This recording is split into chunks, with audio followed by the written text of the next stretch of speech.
picking up where we left off, deep beneath the palace. In the final hours before the storm broke, there were words spoken by the master of mankind that no one was meant to hear. In the labyrinthine depths of the imperial dungeon, where the air hummed with psychic energy and the walls sang with the half-formed dreams of a species ascending, the emperor stood before the golden throne and saw what was coming. Not in the way men understand sight, not even in the way psychers glimpse the threads of fate, but in the terrible clarity that comes when one peers across 1 billion possible futures and watches them all converge toward a single, inevitable point of red fire and betrayal. This is the chronicle of that vision, the final prophecy he uttered before the heresy consumed everything he had built, and the question that has haunted the Ordo Historicus for 10,000 years. Did he see his own doom and choose it, or was he merely the first prisoner of a fate he could not escape? I am a scribe of the Sigillite, one of the few who survived the Webway War and lived to record what was whispered in those last moments of peace before the galaxy burned. My words are drawn from scattered records, from conversations overheard in the darkness beneath the throne, from the fragmented testimonies of custodians who stood guard while their master labored in silence, and from the encrypted journals of Malcador himself, who knew more than any living soul what burdens the emperor carried. What I recount here is dangerous knowledge, the kind that leads men to madness or execution, but it is knowledge that must be preserved, for in understanding what he saw, we may finally comprehend why he remained silent, why he allowed his sons to walk into damnation, and whether the Imperium we know today was his design or his defeat. The Emperor's Webway project was more than an engineering marvel, more than a fusion of human ingenuity and alien technology salvaged from the ruins of the Eldari. It was the culmination of a vision that stretched back 30,000 years, a plan conceived in the shadows of old Earth when he first understood that humanity's dependence on the warp would be its undoing. He had walked among us since before the first cities rose, watching empires crumble and civilizations burn in the psychic storms that followed mankind's ascension to the stars. He knew that chaos was not an enemy that could be slain with bolter or blade, but a reflection of humanity's own worst nature, a cancer born from the screaming depths of our collective unconscious.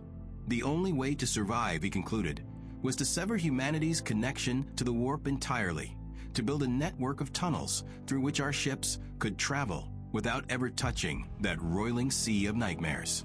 The Webway would be our salvation, a path that led away from the gods and toward a future where psychers would slowly fade, where the species would evolve beyond the reach of demons, and where mankind would stand alone, unshackled by faith or fear. But what did he see when he gazed into the heart of that great work? The records suggest that in the months before Magnus shattered the wards and broke open the gateway beneath the palace, the emperor experienced a series of visions so profound that even Malcador, his oldest friend and most trusted confidant, could not fully comprehend their scope. It is said that he would spend days in silence before the throne, his mind reaching out across the galaxy, mapping the threads of causality and probability, calculating the infinite permutations of every decision, every breath, every thought that his sons and his subjects would make in the years to come. And in those calculations, he glimpsed something that filled him with a sorrow too vast for mortal understanding. He saw a war that would split the Imperium in half, a conflict in which his own sons would turn their weapons upon one another, in which brother would slay brother beneath burning skies and cities would fall in flames that could not be quenched. He saw the War Master, beloved Horus, standing atop a mountain of corpses with eyes that burned with the light of gods he had sworn to deny. He saw Terra itself besieged, the walls of the palace breached, the very foundations of the Imperium shaking under the weight of betrayal. And he saw himself broken and enthroned, neither living nor dead, sustained by the daily sacrifice of 10,000 souls, a god in all but name, worshipped by the species he had tried to save from the tyranny of faith. Or was that the moment he began to despair? The Emperor's foresight was not omniscience, as he himself explained to the custodian Ra Endymion in one of the few recorded conversations where he spoke candidly about the nature of his visions. To see 1 trillion possible futures, he said, was to be left guessing at the infinite ways of arriving at each one. To map out even a single eventuality would take more lifetimes than he had already lived. and the only way to know anything for certain was to live through it and witness the outcome firsthand. This was the curse of foresight, not the gift of certainty, but the burden of probability, the terrible awareness that every choice he made would ripple outward in ways he could never fully control. He had warned his sons of the warp's perils, prepared them all, this pantheon of proud godlings that insisted they were his heirs, and yet he knew that warnings alone would not be enough. Some of them would fall, he could see that much clearly, but which ones, and when, and how far they would drag the Imperium down with them, that remained shrouded in uncertainty. So he made his choices, each one a gamble, each one a calculated risk, trusting that he could restore his sons to grandeur even if they stumbled, trusting that the Great Crusade would not stutter and fail without its generals. The final prophecy, the vision that came to him in the months before Magnus breached the wards, was different from all the others. It came not as a gentle whisper of possibility, but as a psychic thunderclap that shook the very foundations of the palace, a flash of absolute clarity that showed him not merely what might happen, but what would happen if the current course continued unaltered. The Sigillites' journals describe how the emperor emerged from his meditation chamber with eyes like dying stars, how he stood before the golden throne and spoke a single sentence that Malcador later refused to fully transcribe. It is already done. What did he mean by that? Had he seen that Magnus, in his arrogance and desperation, would attempt to warn him of Horus's fall, and in doing so, would doom the Webway project before it could be completed? Had he glimpsed the moment when the Primarch of the Thousand Suns, deep in a psychic trance on distant Prospero, would shatter the Emperor's wards and tear open a gateway through which demons would pour in their billions? The evidence suggests that he did, and more, that he saw the entire chain of events that would follow. The dispatch of Leman Russ to bring Magnus to account, the burning of Prospero, the scattering of the Thousand Suns, and Magnus' bitter flight into the arms of the very gods he had tried to defy. But the vision did not end there. It is written in the encrypted files of the Ordo Historicus that the Emperor also foresaw his own confrontation with Horus aboard the Vengeful Spirit, the final battle in which he would be forced to destroy not only the body of his most beloved son, but his very soul. He saw Sanguinius, the great angel, broken and bleeding at Horus's feet, the wings that had once soared above the battlefields of the Great Crusade torn and shattered. He saw Constantine Valdor and Rogel Dorn standing beside him as they teleported into the heart of the traitor's flagship, knowing that it was a trap, knowing that the chaos gods themselves had turned their attention to this single moment in space and time. And he saw what would come after, the long, slow centuries of agony as he sat upon the golden throne, his body a withered husk, his mind stretched across the galaxy like a web of psychic fire, holding back the tides of the warp and guiding the Astronomicon so that his Imperium could survive. He saw himself become the very thing he had fought to prevent, a god worshipped by trillions, a tyrant whose edicts were enforced with fire and sword, a being so far removed from humanity that even his own sons, those few who remained loyal, could no longer understand him. Then what are we to make of this final prophecy?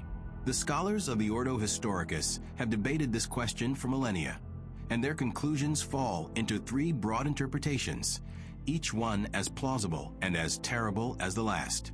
The first is the vision of despair, the belief that the emperor saw the heresy in all its horror and accepted it as unavoidable, that he understood the paths of fate had already narrowed to a single point, and that no action he could take would alter the outcome. According to this interpretation, his silence was not mercy but resignation, the acknowledgement that even a being of his power could not escape the gravity of destiny. He warned his sons, prepared them as best he could, and then watched as they marched toward their doom, knowing that to interfere too directly would only hasten the collapse. This is perhaps the most tragic reading of the prophecy, for it suggests that the emperor was not a god but a prisoner, bound by the same chains of causality that enslave every living being, able to see the future but powerless to change it. The second interpretation is the vision of ascension, and it is whispered in the darkest corners of the Inquisition that this may be the truth the emperor intended all along. This theory holds that he foresaw not only the heresy, but his own transformation into a godlike psychic beacon, and that he recognized this transformation as necessary for humanity's survival. The Webway project, according to this view, was never meant to succeed. It was a grand distraction, a gambit designed to force the Chaos Gods to reveal their hand and commit their forces to a single catastrophic war. By allowing the heresy to unfold, by permitting Horus to fall and Magnus to shatter the wards, the Emperor ensured that the conflict would be total and absolute, a crucible in which the Imperium would be forged into something strong enough to endure the long war that would follow. And by allowing himself to be enthroned, by becoming a living battery of psychic power sustained by the sacrifice of psychers, he ensured that humanity would have a guiding light in the darkness, a beacon that could hold back the tides of chaos even as the species teetered on the brink of extinction. This interpretation is supported by certain passages in the Master of Mankind, where the Emperor speaks of his sons as necessary tools, instruments designed to fulfill a purpose rather than individuals to be cherished.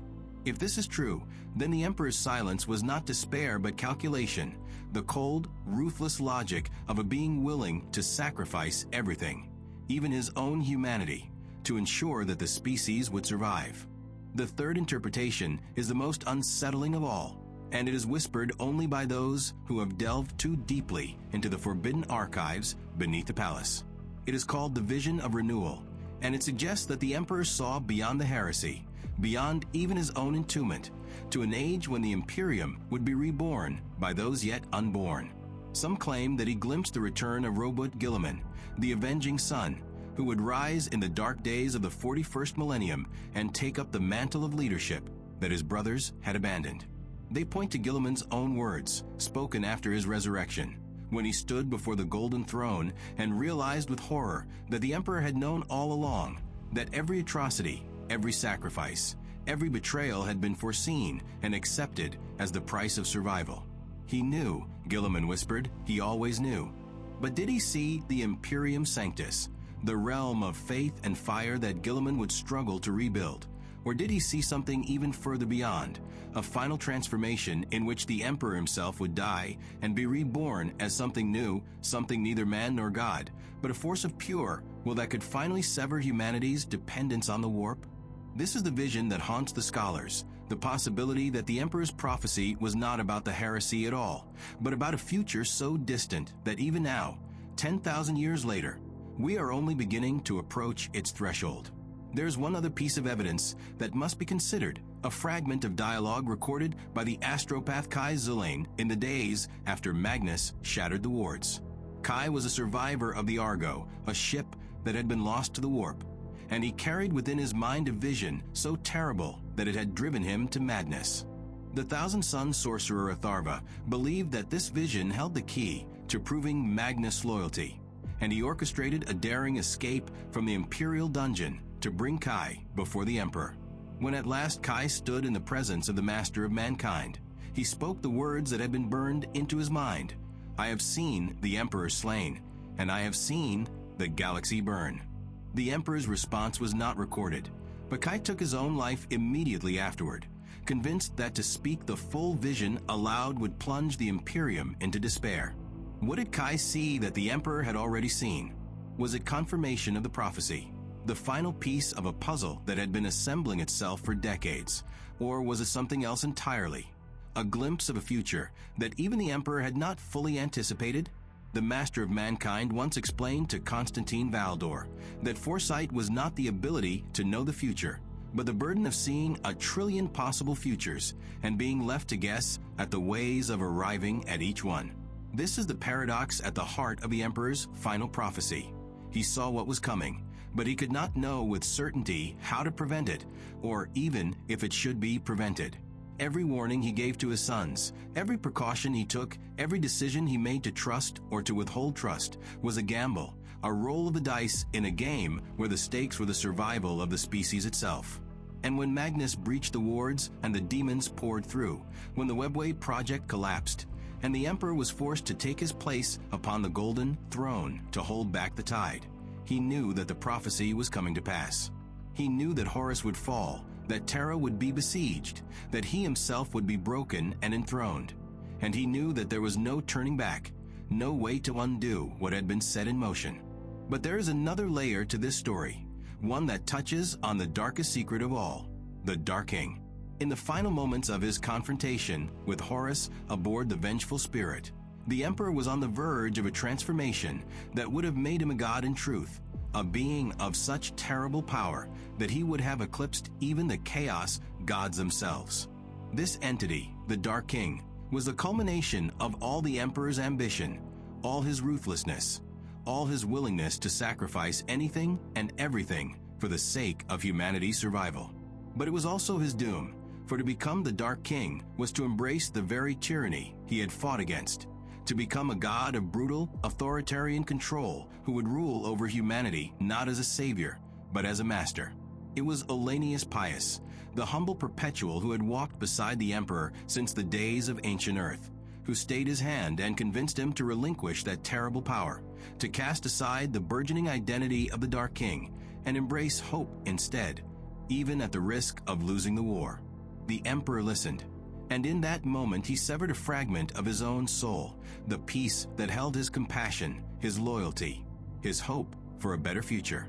This fragment, the scholars believe, is what became known as the Star Child, a nascent god born from the Emperor's sacrifice, waiting in the warp for the day when it will awaken and guide humanity to a new dawn.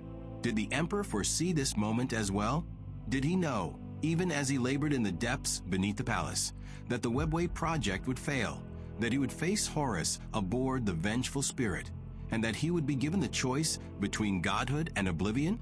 Some believe that the final prophecy was not a vision of the heresy, but a vision of this choice, the moment when he would have to decide whether to save humanity by becoming its eternal tyrant or to sacrifice himself and trust that the species would find its own way forward. If this is true, then the Emperor's silence, his refusal to intervene more directly in the unfolding of the heresy, was not despair or calculation, but faith, a terrible, agonizing faith that humanity was strong enough to survive even without him, that the Imperium would endure even if he was reduced to a broken god upon a golden chair. The records speak of a final conversation between the Emperor and Malcador, held in the hours before the assault on the Vengeful Spirit. The two of them stood in the throne room, surrounded by the hum of machinery and the flicker of psychic wards, and Malcador asked the question that had haunted him since the beginning. "Did you know, my lord, that it would come to this?" The Emperor's response, as recorded by the sigillite himself, was chilling in its simplicity. "I knew that it could. I hoped that it would not. And now we shall see if hope was enough." These words, more than any vision or prophecy, reveal the truth of what the Emperor saw before the heresy. He did not see a single inevitable future, but a landscape of possibilities, some bright and some dark. And he chose the path that gave humanity the greatest chance of survival, even if that path led through fire and blood and 10,000 years of suffering. He was not a god, not then, though he would become one in the eyes of his subjects. He was a being who had lived for 30 millennia and had seen empires rise and fall, who understood that the only constant in the universe was change, and who knew that the only way to ensure humanity's survival was to give it the tools to save itself. The vision that haunted the Emperor in those final days was not a prophecy of doom, but a prophecy of potential. He saw the heresy, yes, and the siege of Terra, and his own entombment, but he also saw the Imperium enduring, spreading across the galaxy like a tide of fire and steel, holding the line against the darkness even when all hope seemed lost. He saw his sons, those who remained loyal, standing as bulwarks against chaos. And he saw new champions rising in the millennia to come, warriors and saints and scholars who would carry forward the dream he had begun. He saw Robert Gilliman returning from the edge of death to lead the Imperium into a new age. And he saw the possibility, faint but present, that humanity might one day evolve beyond the need for gods or tyrants, that it might finally achieve the destiny he had always envisioned. This was the prophecy that sustained him, the vision that gave him the strength to endure 10,000 years of agony upon the golden throne, the knowledge that even in his broken state, he was still guiding humanity toward a future that was worth the sacrifice. But was it a failure of foresight or its fulfillment? The question remains unanswered, and perhaps it always will, for the Emperor himself is silent, and those who might have known the truth, Malcador, Valdor, The Primarchs who stood beside him in those final days are gone or lost to the ages. What we are left with is a chronicle of choices, of gambles taken and risks accepted, of a being who saw 1,000,000,000,000 futures and chose the one that gave humanity the best chance to survive, even if it meant his own damnation. The prophecy was not a curse, nor was it a blessing.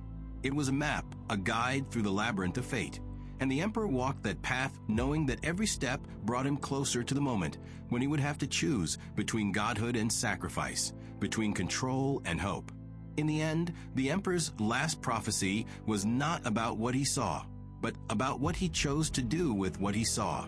He could have become the Dark King, a tyrant god who ruled over humanity with absolute power, crushing the chaos gods and enslaving the species in the process. He could have abandoned the Webway project, withdrawn from the Great Crusade, and allowed humanity to splinter and fade into extinction. But he chose neither of these paths. Instead, he chose the narrow, treacherous road that led through the heresy and the siege and the throne, trusting that humanity would be strong enough to endure, that his sons would rise to the challenge, and that in the fullness of time, the species would find its way to the future he had always envisioned. It was a gamble, the greatest gamble in the history of the galaxy, and we are still living with the consequences, still fighting the war he began, still trying to understand whether his silence was mercy, madness, or design. The webway beneath the palace still echoes with the screams of demons that poured through when Magnus shattered the wards. The Golden Throne still hums with the power of the Emperor's will, holding back the tide, sustaining the Astronomicon, keeping the Imperium alive even as it devours 10,000 psychers every day. And somewhere in the depths of the warp, the Star Child waits, a fragment of hope cast off in the Emperor's darkest hour, growing stronger with every act of faith, every prayer, every sacrifice made in his name. This is the legacy of the final prophecy, the vision that the Emperor saw before the heresy broke the galaxy in half. He saw the path ahead, walked it with eyes open, and trusted that humanity would find its way through the darkness, even if it took 10,000 years, even if it cost him everything. But what do you think? Was this the Emperor's plan or his curse? Was the heresy a failure of foresight or the fulfillment of a prophecy he could not escape? Let me know your theories below. And remember, the light of the Imperium always casts a shadow.